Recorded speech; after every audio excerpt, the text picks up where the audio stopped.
Hello friends, welcome to daily exam bytes YouTube channel. ఈరోజు మనం March first current అఫైర్స్ని చూసుకుందాం. చాలా మంచి క్వశ్చన్స్ ఉన్నాయి. వీడియో లాస్ట్ వరకు చూడండి. ఫస్ట్ క్వశ్చన్: ఇటీవల ఇరాన్ యొక్క supreme leader Ayatollah Ali Khamenei ఏ దేశాలు చేసిన పెద్ద దాడుల తర్వాత మరణించినట్లు నివేదించబడింది? అంటే కరెక్ట్ ఆన్సర్ చూడండి. ఆప్షన్ బి యునైటెడ్ స్టేట్స్ మరియు ఇజ్రాయెల్ అండి. ఈ మధ్యన న్యూస్‌లో బాగా వినిపిస్తుందండి. ఇది ప్రెజెంట్ ట్రెండింగ్ టాపిక్‌లో ఉంది. సో, మీరు ఆల్రెడీ న్యూస్‌ల్లో చూసే ఉంటారు. ఇరాన్ యొక్క సుప్రీం లీడర్ ఎవరండి? Ayatollah Ali Khamenei. ఏ దేశాలు చేసిన పెద్ద దాడుల తర్వాత మరణించినట్లు నివేదించబడింది అంటే correct answer option B United States మరియు ఇజ్రాయెల్ అండి. ఖమేనీ 1989 నుండి ఇరాన్ సుప్రీం లీడర్‌గా ఉన్నారండి. ఇది గూడా గుర్తుంచుకోవాలి. ఎప్పటినుంచండి? 1989 నుండి ఇరాన్ సుప్రీం లీడర్‌గా ఉన్నారండి. ఆయన అయతొల్లా రుహెల్లా ఖమేనీ తర్వాత రెండవ సుప్రీం లీడర్ అండి. ఇరాన్ ఆయన మరణం తర్వాత 40 రోజులు జాతీయ దుఃఖాన్ని ప్రకటించిందండి. సో, ఒకసారి కీ పాయింట్స్ చూసుకుంటే, ఇటీవల ఇరాన్ యొక్క supreme leader Ayatollah Ali Khamenei ఏ దేశాలకు చెందిన పెద్ద దాడుల తర్వాత మరణించినట్లు నివేదించబడింది అంటే correct answer option B United States మరియు ఇజ్రాయెల్ అండి. ఖమేనీ 1989 నుండి ఇరాన్ సుప్రీం లీడర్‌గా ఉన్నారండి. ఆయన అయతొల్లా రుహెల్లా ఖమేనీ తర్వాత రెండవ సుప్రీం లీడర్. ఇది కూడా గుర్తుంచుకోవాలండి. ఓకే. Next question. ఇరాన్ తాత్కాలిక సుప్రీం లీడర్‌గా ఎవరు నియమితులయ్యారు? అంటే కరెక్ట్ ఆన్సర్ చూడండి. ఆప్షన్ సి అయతొల్లా అలీ రజా అరఫీ అండి. ఈ తాత్కాలిక ఏర్పాటును ఇరాన్ రాజ్యాంగంలోని ఆర్టికల్ 111 ప్రకారం నిర్వహిస్తారండి.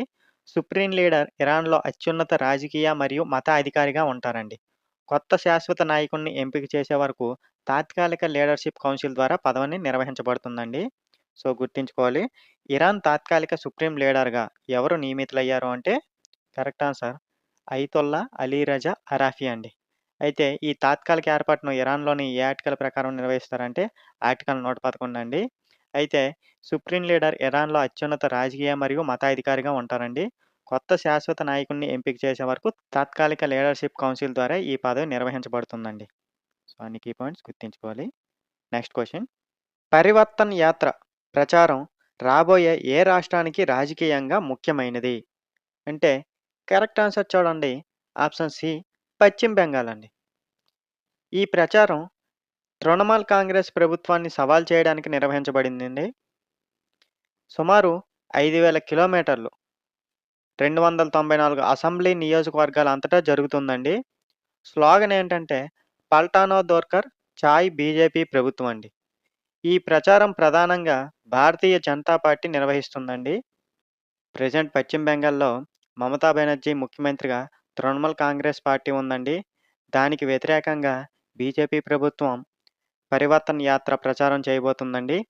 మొత్తం సుమారు 5,000 కిలోమీటర్లు 294 అసెంబ్లీ నియోజకవర్గాల అంతటా జరుగుతుందండి.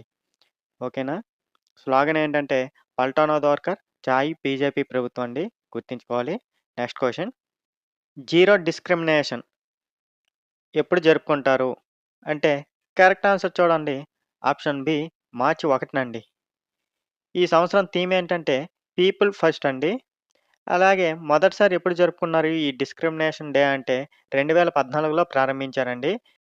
లింగం, వయస్సు, ఆరోగ్య స్థితి, వికలాంగత మరియు సామాజిక నేపథ్యం ఆధారంగా వివక్షను నివారించడం దీని లక్ష్యం అండి.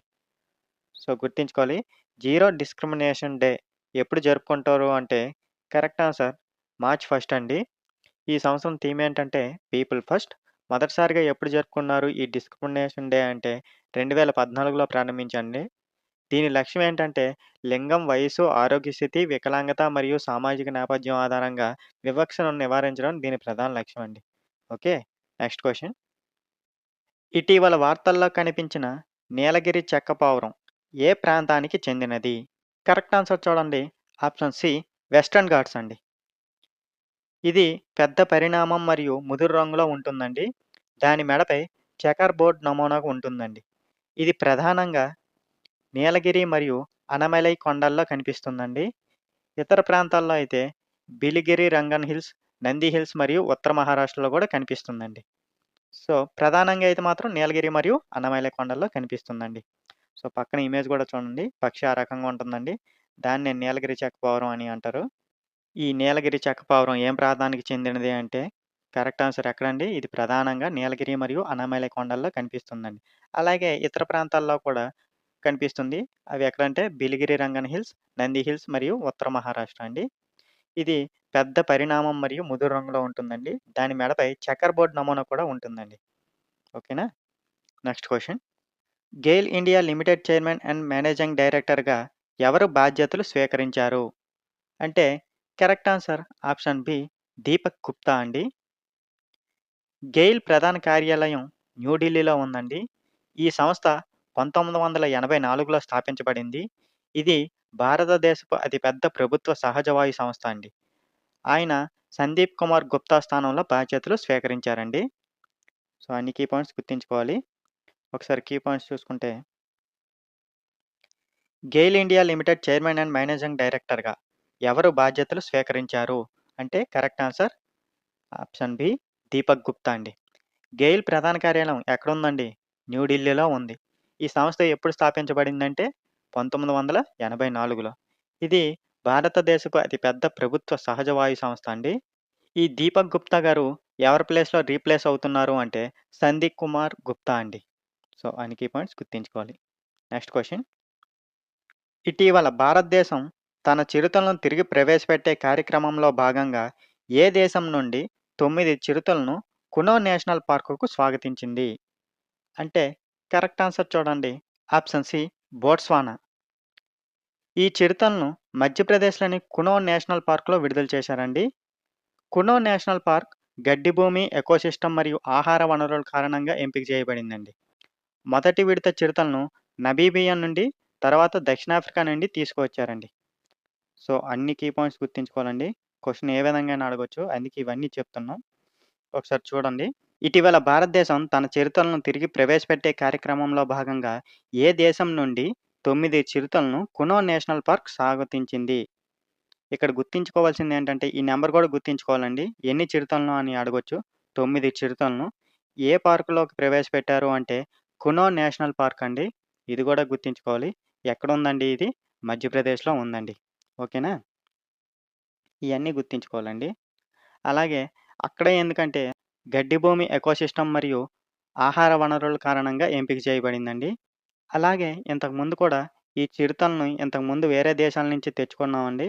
అవి మొదటి విడతగా చిరుతలను నమీబియా నుండి తెచ్చుకున్నామండి. తరువాత దక్షిణాఫ్రికా నుండి తెచ్చుకున్నామండి.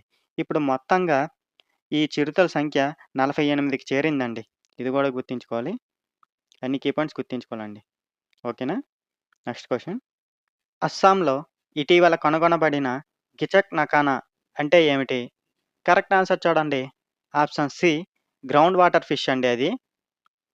సో, ఆ నేమ్ గూడా గుర్తుంచుకోవాలి. గిచక్ నకానా అంటే ఏంటి? గ్రౌండ్ వాటర్ ఫిష్ అండి. ఇది కోబిటిడే కుటుంబానికి చెందిందండి. లోచ్ ఫ్యామిలీ. దీని ప్రత్యేక లక్షణం ఏంటంటే, దీనికి కళ్ళు కనిపించవండి. ఇది బ్లైండ్. భూగర్భ వాతావరణానికి అనుకూలంగా ఉంటుందండి. సో, గుర్తుంచుకోవాలి. అస్సాంలో ఇటీవల కనుగొనబడిన గిచక్ నకానా అంటే ఏమిటండి? గ్రౌండ్ వాటర్ ఫిష్ అండి. ఇది కోబిటిడే కుటుంబానికి చెందిందండి. లోచ్ ఫ్యామిలీ. ప్రత్యేక లక్షణం ఏంటంటే, దీనికి కళ్ళు కనిపించవండి. ఇది బ్లైండ్. భూగర్భ వాతావరణానికి అనుకూలంగా ఉంటుందండి. Next question. స్థానికీకరణ డ్రైవ్ కింద ఇటీవల ప్రకటించిన భారతదేశంలోని అతి పొడవైన విండ్ టర్బైన్ బ్లేడ్ ఏ సమూహం ద్వారా తయారు చేయబడింది? కరెక్ట్ ఆన్సర్ చూడండి. ఆప్షన్ సి అదానీ గ్రూప్ అండి. ఈ కార్యక్రమం మేక్ ఇన్ ఇండియా మరియు లోకలైజేషన్ పుష్‌కు మద్దతిస్తుందండి. భారతదేశం 2070 నాటికి నెట్ జీరో లక్ష్యాలను చేరుకోవడానికి విండ్ ఎనర్జీ సామర్థ్యాన్ని విస్తరించాలనే లక్ష్యంతో ఉందండి. సో, గుర్తుంచుకోవాలండి అన్ని కీ పాయింట్స్. స్థానికీకరణ డ్రైవ్ కింద ఇటీవల ప్రకటించిన భారతదేశంలోని అతి పొడవైన విండ్ టర్బైన్ బ్లేడ్ ఏ సమూహం ద్వారా తయారు చేయబడుతుంది? అంటే కరెక్ట్ ఆన్సర్ చూడండి. ఆప్షన్ సి అదానీ గ్రూప్ అండి. ఈ కార్యక్రమం మేక్ ఇన్ ఇండియా మరియు లోకలైజేషన్ పుష్‌కు మద్దతిస్తుందండి. 2070 నాటికి నెట్ జీరో లక్ష్యాలను చేరుకోవడానికి విండ్ ఎనర్జీ సామర్థ్యాన్ని విస్తరించాలనే లక్ష్యంతో ఉందండి. Next question. ప్రపంచంలోనే అతిపెద్ద సెమీకండక్టర్ క్లీన్ రూమ్ ఇటీవల భారతదేశంలో ప్రారంభించబడింది. గుజరాత్‌లో ఏ కంపెనీ ఏర్పాటు చేసింది? అంటే కరెక్ట్ ఆన్సర్ చూడండి. ఆప్షన్ సి మైక్రాన్ టెక్నాలజీ అండి. ఈ సౌకర్యం భారత సెమీకండక్టర్ మిషన్‌లో భాగమండి. ఇది దేశీయ చిప్ తయారీని ప్రోత్సహించడానికి మరియు దిగుమతులపై ఆధారాన్ని తగ్గించడానికి ఉద్దేశించబడిందండి. క్లీన్ రూమ్ అనేది సెమీకండక్టర్ తయారీకి అవసరమైన అల్ట్రా నియంత్రిత వాతావరణం అండి. సో, గుర్తుంచుకోవాలి. ప్రపంచంలోనే అతిపెద్ద సెమీకండక్టర్ క్లీన్ రూమ్ ఇటీవల భారతదేశంలో ప్రారంభించబడింది. ఎక్కడండి అది? గుజరాత్‌లో. అయితే ఏ కంపెనీ ఏర్పాటు చేసిందనేది ఇక్కడ మన క్వెషన్ అండి. Correct answer option c Micron technology అండి. ఈ సౌకర్యం భారత సెమీకండక్టర్ మిషన్‌లో భాగమండి. ఇది దేశీయ చిప్ తయారీని ప్రోత్సహించడానికి మరియు దిగుమతులపై ఆధారాన్ని తగ్గించడానికి ఉద్దేశించబడిందండి. క్లీన్ రూమ్ అనేది సెమీకండక్టర్ తయారీకి అవసరమైన అల్ట్రా నియంత్రిత వాతావరణం అండి. సో, అన్ని కీ పాయింట్స్ గుర్తుంచుకోవాలి. Next question. Quiz of the day అండి. మనం ఆల్రెడీ ఈ క్వెషన్ గురించి డిస్కస్ చేశాం. ఆన్సర్ తెలిస్తే కింద కామెంట్‌లో చెప్పండి.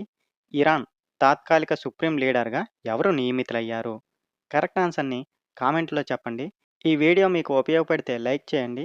చాలా సీరియస్ యాస్పిరెంట్స్ మన ఛానల్‌ని ఫాలో అవుతున్నారు. Thanks for your support. ఇలాంటి మరిన్ని కరెంట్ అఫైర్స్ కోసం డైలీ ఎగ్జామ్ బైట్స్ యూట్యూబ్ ఛానల్‌ని సబ్స్క్రైబ్ చేయండి. Thank you for watching.